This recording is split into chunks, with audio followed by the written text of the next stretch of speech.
Hello, this is Janet from janetsandberg.com, and you're listening to the Phoenix Wisdom Podcast, the weekly show that talks to peers and professionals who open up about their darkest moments when they felt like ending it all, why they didn't, and how they transformed their lives in order to triumph over the darkness and despair.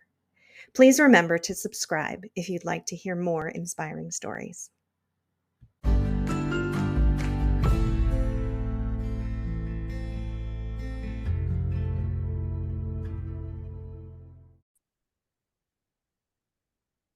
Hello and welcome to the Phoenix Wisdom Podcast. I am your host, Janet Sandberg, and today we are joined by the lovely Allistar Banks.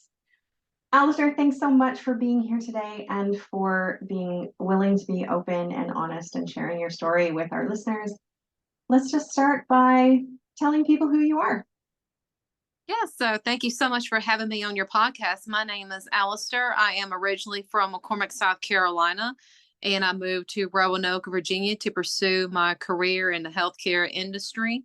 And then eventually I ended up pursuing my writing full time as being an author, motivational speaker, and now I'm living in Tazewell, Virginia. Besides writing in my spare time, I enjoy reading, going for nature walks, spending time with family and friends, doing photography. And also, I enjoy watching my favorite TV shows called The Big Bang Theory. I love Friends.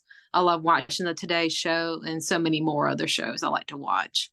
I've written 13 books now, which are called A Colorful Balloon Ride, which teaches preschoolers and kindergartners how to identify and match colors.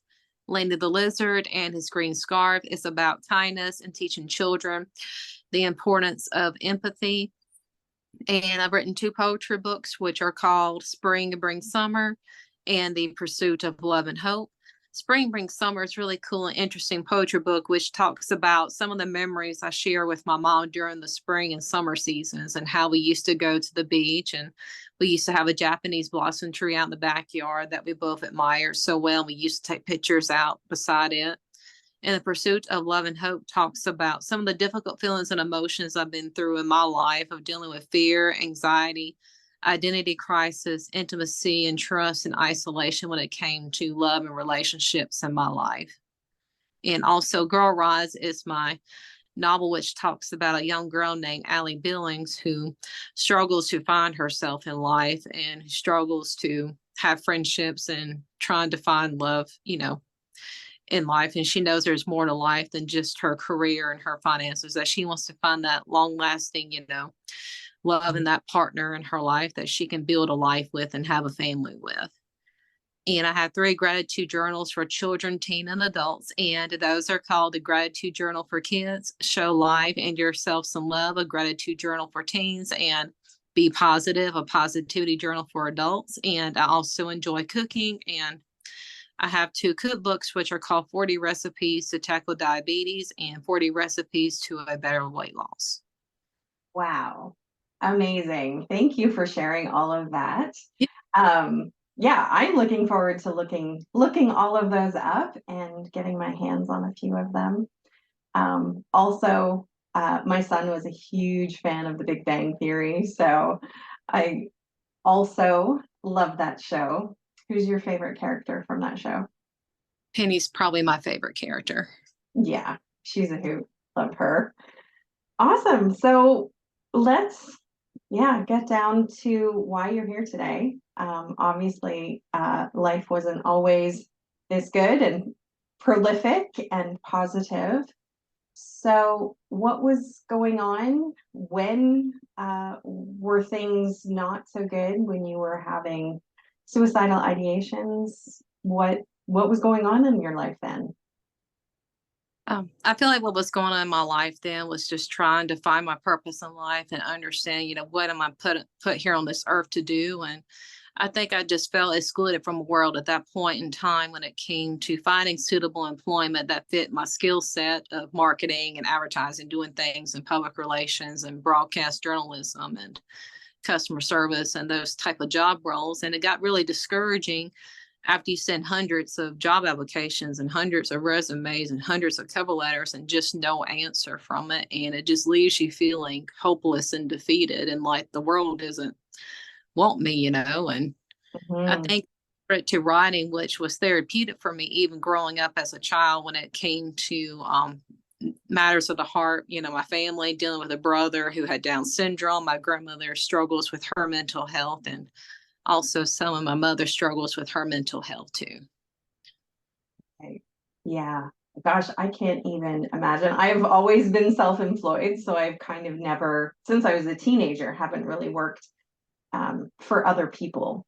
But I have heard some stories, and I can't even imagine how just, yeah, depressing, debilitating it must be to just send out hundreds and hundreds of applications and just feel invisible in the world. Yeah.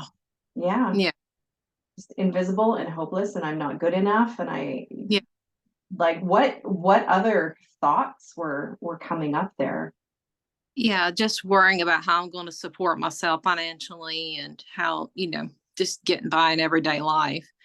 And also I picked up on, pet sitting and taking care of other people's animals. And that just helped me to boost my self-esteem and my confidence back in 2015 after I graduated from college in 2013.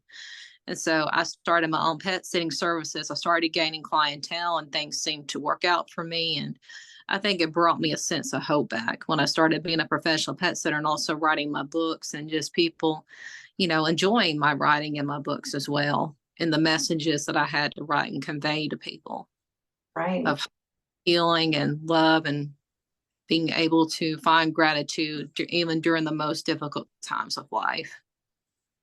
Beautiful. Yes. And yeah, that's a really great way to turn that around when you're feeling like invisible and nobody wants me, and how what am I going to do? And then on top of Yeah. that, you've got the financial stress, because of course that's why Yeah. you're job hunting in the first place, is because you need income. So just stress on top of stress.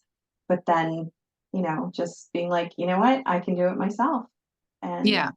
just, if nobody else wants me, then I can make myself wanted and do Yeah. something that you love. And I love that it was pet sitting, because then you get all the pet snuggles Yeah. and all of that to go along with it, that helps, is um forms that positive feedback Yeah. loop, right?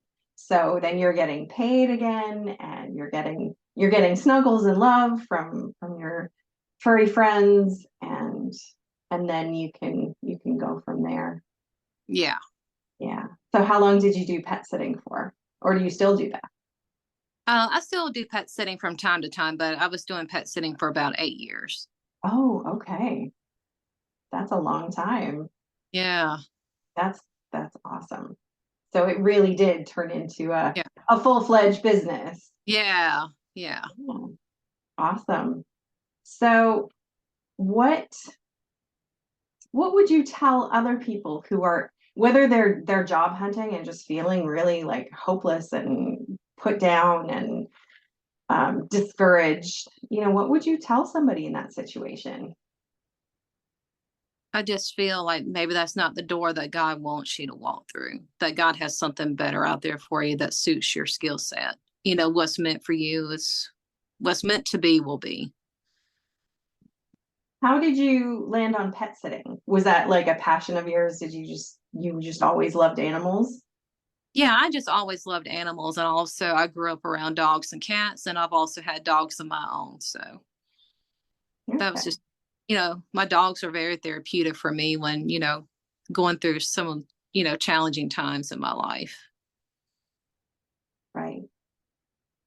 So was that kind of the thought process where you were like, what if I can't find a job working for other people, what do I love? Did you purposely pursue a passion, or sometimes we just stumble upon opportunities where somebody is going away and they're like, hey, can you look after my pets? And Yeah. then you're I like, just, hey, what, I could get paid to do this, maybe I could offer yeah, this to other people.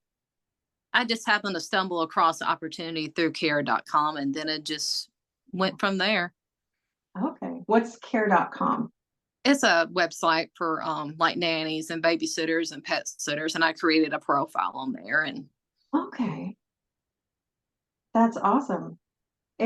There's always so many, what's the word I'm looking for? Not necessarily resources. That's the word. yeah, Resources out there for people that we don't even know exist. So yeah, that's a great way to get started. My daughter, I know, has just started a profile on rover.com for like dog walking, and I yeah, think they also do pet sitting and stuff like that. So yeah, I'm sure there's lots more out there, but even just starting small, like you don't have to, you know, be a full-fledged business, yeah, overnight. You can just start slow and go from there, which yeah, also helps, build that self-esteem back up and help you then chase bigger and better opportunities, right?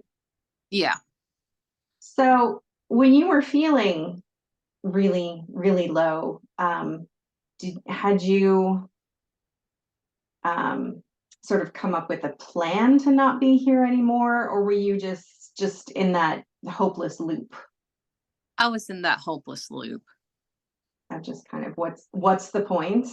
Yeah, Yeah, that for me was the big thing. Like I would just sit there in tears and just like, what is the point of this life? Like every day is the same and I'm not getting anywhere and yeah, things are never going to change. It's always going to be this terrible. yeah, Yeah. So same for you. yeah. That was the same for me. Yeah, it is a terrible place to be in, but sometimes it's just that one little thing that um takes us off that spin, that rotation. And it can be just somebody asking you to house sit for the weekend or dog sit for the weekend, and that gets you out of your space and into somebody else's space. The change of Yeah, location yeah. sometimes helps a lot. Change of scenery too. Just being able to be out by the water or out by the nature or by the woods, Mhm. just enjoying nature's beauty was very rewarding and Yeah, yeah, appreciated. yeah. And also, they always say for our mental health, it's really good to get out in nature and go for a walk, but sometimes it's really hard to force ourselves to do that if it's just for us. But if we have somebody else, like a Yeah, dog, to look after, we're like, oh, but yeah, the dog needs to go out. yeah, So it lures us out of the house in the guise of looking after something or someone else. And yeah, I know also when my kids were small and I was going through some very bad depression, I would get up and get them off to school and do all of that. And then I would sleep all day until they came home. And then I would get up because I knew I had to look after them. If I yeah, was on my own, I wasn't functioning, but I could rouse myself and do what needed to be done to look after my kids and our cat, of course. But it's a lot easier to look after other people when we're in that space than it yeah, is to look after ourselves. So even if I think if you don't trust yourself enough to get a pet of your own to yeah, to look after, then looking after somebody else's pet or going over to visit a friend who has a dog or a cat or whatever kind of pet to snuggle with can also be helpful. And then when did you start writing full time, and explain a little bit how that is healing for you? I started writing full time in 2018, and it just became healing for me because I was able to share my messages of the struggles I've been through in life and just how I can help others that are going through that similar struggle in their life and how I can bring healing. And I decided to turn, pain into purpose by writing my poetry in the pursuit of love and hope. Okay. And so you have a novel, you have prose, you have journals, you have poetry. So you just do all kinds of writing. Yeah. Yeah. So how did you decide that to publish them? A lot of us will write journals for ourselves or poetry just to express ourselves? What made you decide to publish them? I think it was just intuitively. I think God was nudging me to publish my work and to put my work out there to the world. Okay. Then how did you know to listen to those nudges? We all get those nudges, Yeah. but what made you like be like, oh, this is a serious nudge and I really need to do something about that? Yeah. Hmm.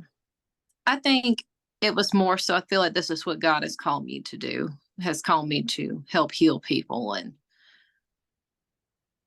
be able to express some of the things I've been through in my own life and how letting others know that you're not alone when it comes to some difficulties in your life when dealing with love and relationships with other people.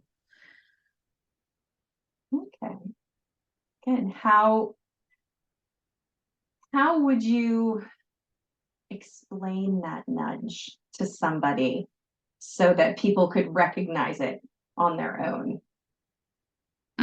I think I was just on my social media account, where I created some of my writing and all, and I just got that intuitive nudge that hey, you need to go post this. And you You, just listened and did it. Did you self-publish? yeah, Okay. On Amazon or somewhere else? Amazon. Okay. So you just followed it one step at a time and Yeah, put yourself out there. That's amazing. All right. Well, thank you so much for joining us today and sharing your story with our listeners and hopefully giving some inspiring thoughts and ideas to people who are in that spot of feeling hopeless and defeated, that they don't always need to stay there, that they can, yeah, lift themselves up and out and do something for themselves that might lead them to a life that is better. yeah. Do you have any final words of wisdom? I don't think so. Okay. Thank you so much. Yeah, thank you for having me. I appreciate it.